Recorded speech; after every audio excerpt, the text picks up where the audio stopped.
The notary who witnessed my mother's final will was someone's college roommate. That someone inherited everything. Opening. The call. The estate attorney's office smelled like old paper and central heating turned up too high.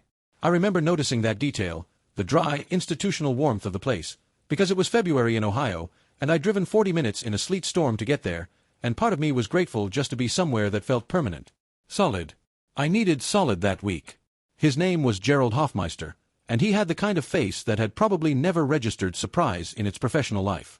Gray temples, reading glasses on a silver chain, a desk that had seen 100 of these appointments and would see 100 more. He shook my hand and told me to sit down, and I did, and I thought, this is routine. Because everything about my mother's affairs had been routine for 6 years. I was the one who made it routine. I was the one who organized the folders, color-coded the medical files, set up the automatic bill pay, scheduled the quarterly reviews with her physician. I was the one who made sure things were handled. So I sat down across from Gerald Hoffmeister and I thought this would take maybe 45 minutes. I was wrong about a lot of things that year. That was the first one. He opened the folder. He had the particular stillness of someone who has learned to deliver bad news without announcing that it is bad news before they deliver it. He read the relevant sections clearly, without inflection, the way you might read aloud a weather report. And I listened. And the words arranged themselves in front of me in an order I kept trying to rearrange into something that made sense. The house, 4721, Birchwood Drive, Lakewood, Ohio, a 4-bedroom colonial my parents had bought in 1987 for $94,000 and which had appreciated over 36 years of my mother's life inside it, to a current appraised value of $380,000, was bequeathed in full to my sister, Danielle Marie Kowalski, of Austin, Texas. I was to receive personal belongings, as agreed upon between siblings.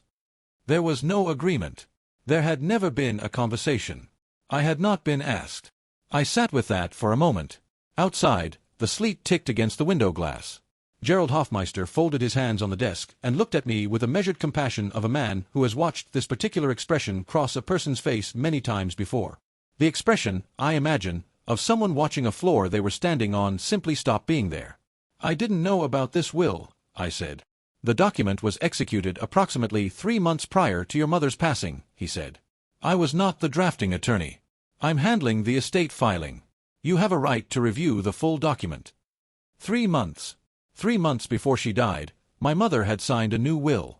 My mother, who in those final months needed help to the bathroom, who called me by her sister's name half the time, her sister who had been dead for 11 years, who was on 60 milligrams of oxycodone daily for the bone pain and who sometimes, in the night, forgot that it was night, forgot what decade she was in, forgot things that a person shouldn't forget.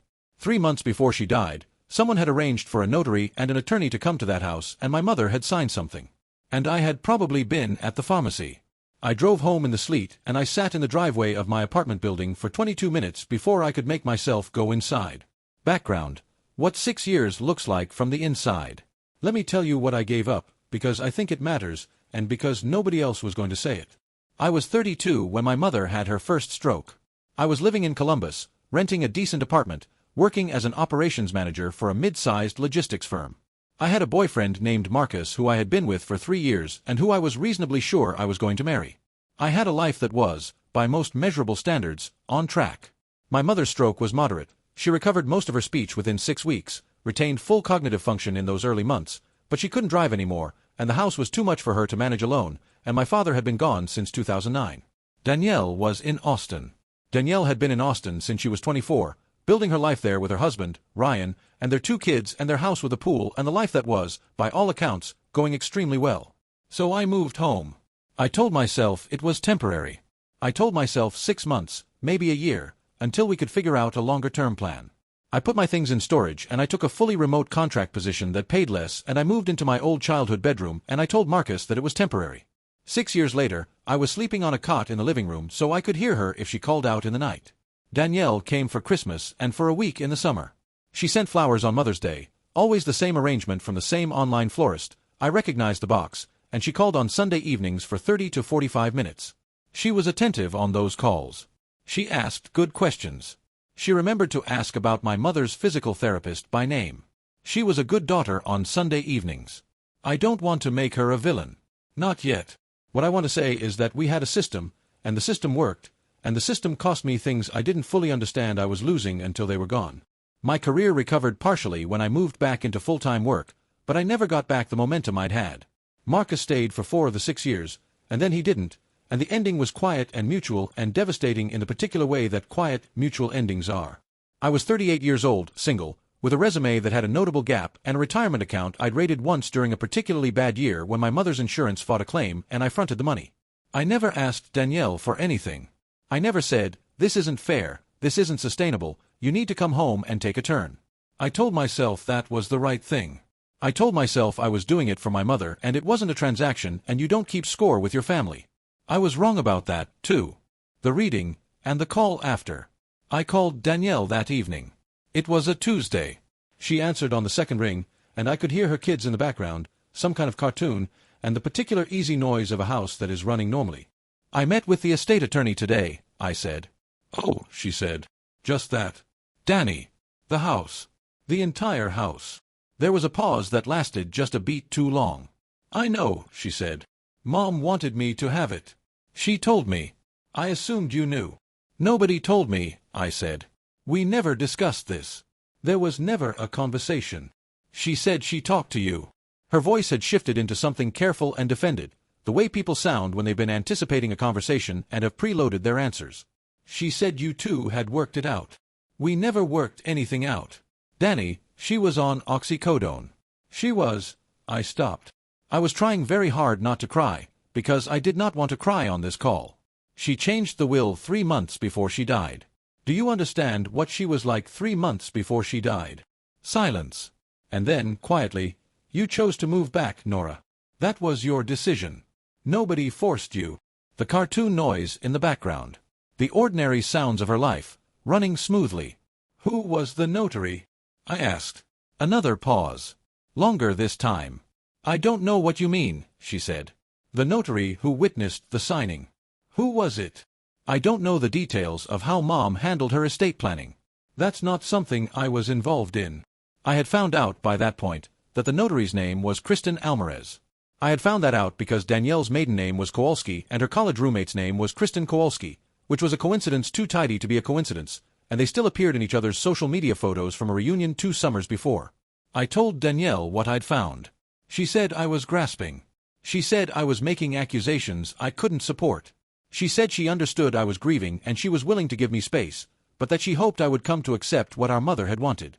Her husband called me 4 days later. Ryan, who I had spoken to maybe 30 times in my life, called me from what I assume was his car because there was road noise in the background, and he told me in a very measured, reasonable voice that if I chose to contest the will, they would have no choice but to pursue me for unauthorized use of estate funds, meaning the credit card, my mother's credit card that she had added me to as an authorized user 6 years ago, that I had used to pay for her prescriptions, her co-pays, her in-home aid on the weeks my body simply gave out. He said the word unauthorized with the same measured reasonableness he'd probably used to order lunch that day. I hung up and I called a lawyer. Update 1. Building the case. The attorney I found was named Patricia Osei, and she was not cheap, and she was exactly what I needed. She was in her mid-50s, small and precise, with the kind of focused attention that made you feel like your case was the only case in her office. She reviewed the documents I'd gathered over the first 3 weeks, the medical records I had legal access to as the person who had managed my mother's care, the will itself, what I could find about the attorney who drafted it. The picture that assembled was not clean, but it was legible. The drafting attorney, a man named Stephen Polk, had no prior relationship with my mother. He was a solo practitioner out of Westlake who specialized in small estate matters and had been in practice for 4 years. He had never prepared any document for her before. My mother had worked with a firm in Cleveland for her previous estate planning, the same firm that had drafted the will prior to this one, in which the house had been left jointly to both daughters with personal property divided between us. The prior will. The one I hadn't known existed either, but which made sense, it was fair, it was the version of my mother I recognized. Kristen Almarez, the notary, had been Danielle's roommate for 2 years at Ohio State. They still, as I said, appeared together in photos. She was not a professional notary by trade. She had obtained a notary commission, which in Ohio requires minimal steps, and had notarized this document and this document alone, as far as Patricia could determine. The medical records were the center of everything. At the time of the will signing, my mother was being managed by a palliative care team for metastatic bone pain secondary to breast cancer.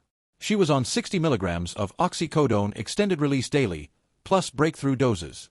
Her physician, Dr. Anand Mehta, who had been her oncologist for 3 years and who I had sat across from in that office more times than I could count, had documented in his notes from that same month that she exhibited intermittent confusion and disorientation, particularly in the morning hours, and that her capacity for complex decision-making should be evaluated on a case-by-case basis. Patricia read that notation twice during our meeting. Then she looked up at me and said, "This is a contestable will." She was careful to manage my expectations. Contesting wills is expensive, slow, and uncertain. The burden was on me to demonstrate either that my mother lacked testamentary capacity, the legal ability to understand what she was signing, or that she was subject to undue influence that overcame her free will. In Ohio, this meant going to probate court.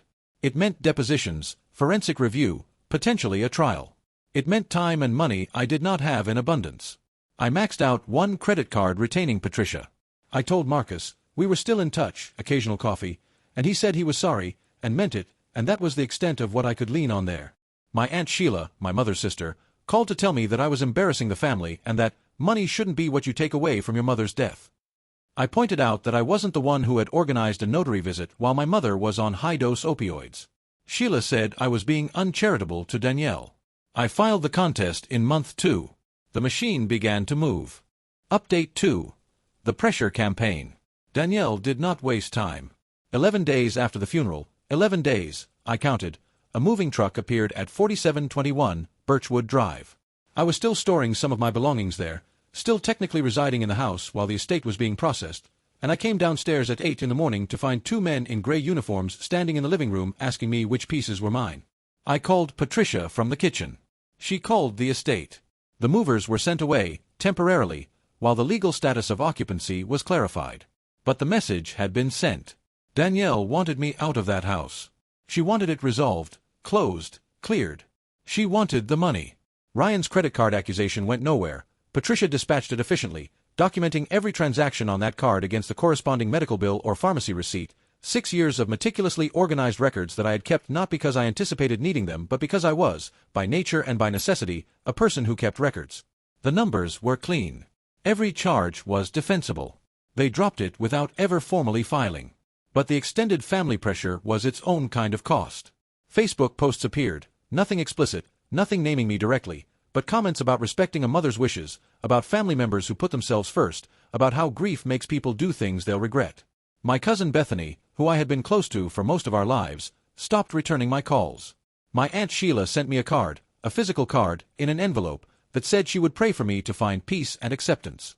I was 38 years old, recently single, spending money I didn't have to fight for a fair share of a house I had lived and labored in for 6 years, and people who had watched me do it were telling me to accept it gracefully. There is a specific kind of loneliness in that. I don't have a better word for it.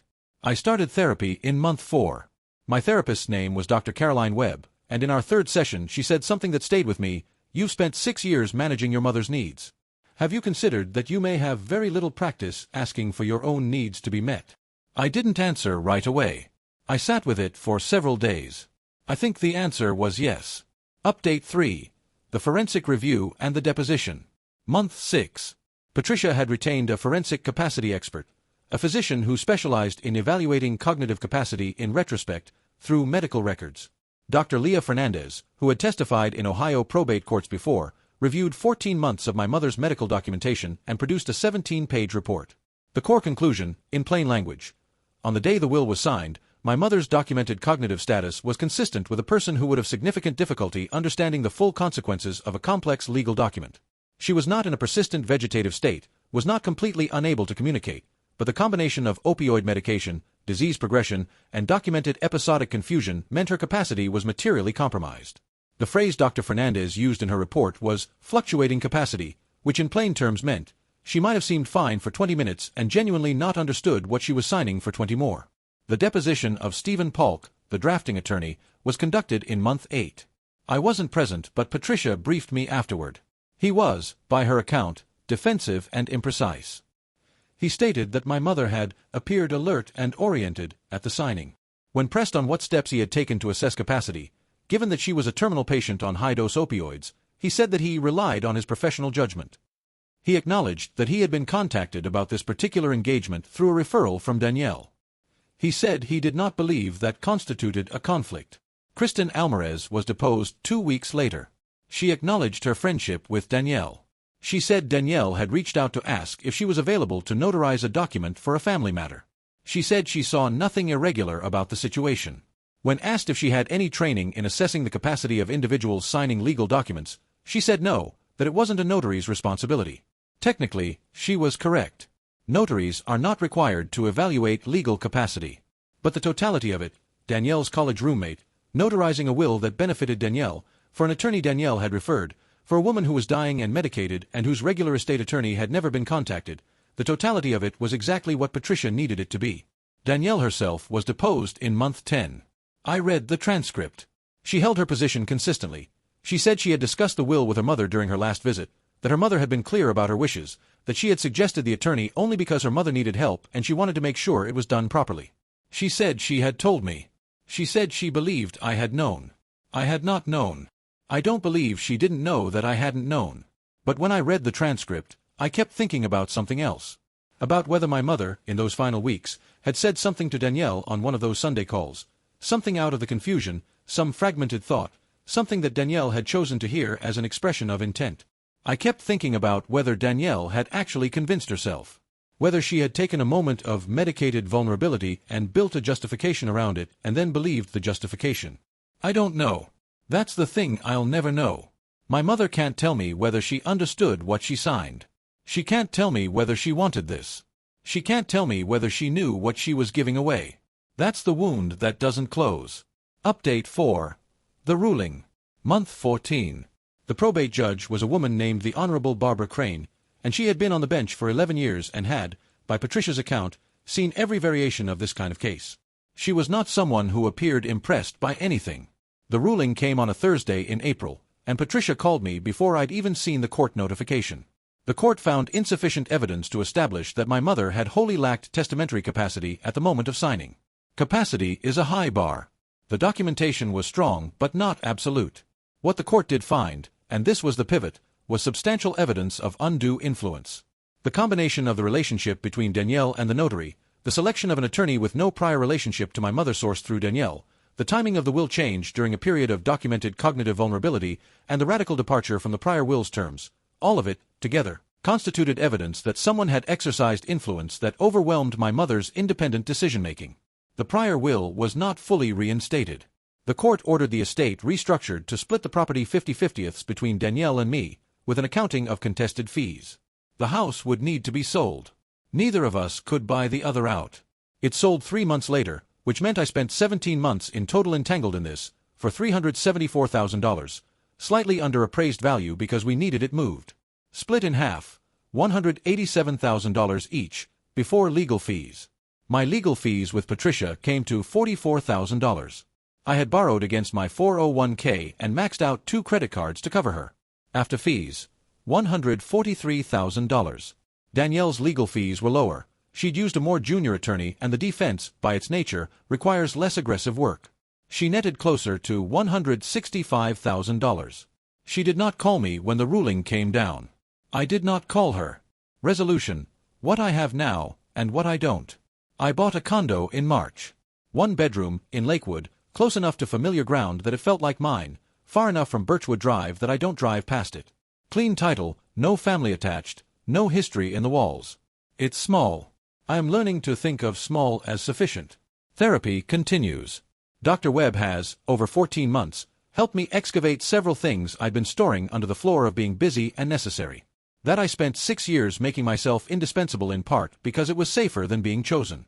That I never asked my mother directly what she wanted to leave me because I was afraid the answer would be nothing, and now the answer is nothing, and I survived it, and that is something. That I will spend a long time figuring out what those years were for. The family remains divided. Aunt Sheila, as of last month, still does not speak to me. My cousin Bethany sent a text in December that said she hoped I was doing okay, which was progress. My mother's friend group sent a card when the ruling came through. They'd known, I think, more than anyone what those years had looked like up close. Danielle and I do not speak. I am not sure we will. I've been told by someone in the family that she feels I betrayed her, which is a remarkable thing to feel when you are the one who organized a notary visit to a dying woman's bedside and filed it as estate planning. But people are capable of extraordinary conviction when the story they need to tell about themselves requires it. I believe she has told herself a version of this that she can live with. I've had to work harder on mine. Marcus and I had coffee last month. We talked for 2 hours. I don't know where that goes. I'm not sure knowing matters yet. Final reflection. The question I can't answer cleanly. People ask me, when they know the whole story, whether I'd do it again. The caregiving or the lawsuit, they usually mean both, but they ask it as one question, as though the two things are inseparable.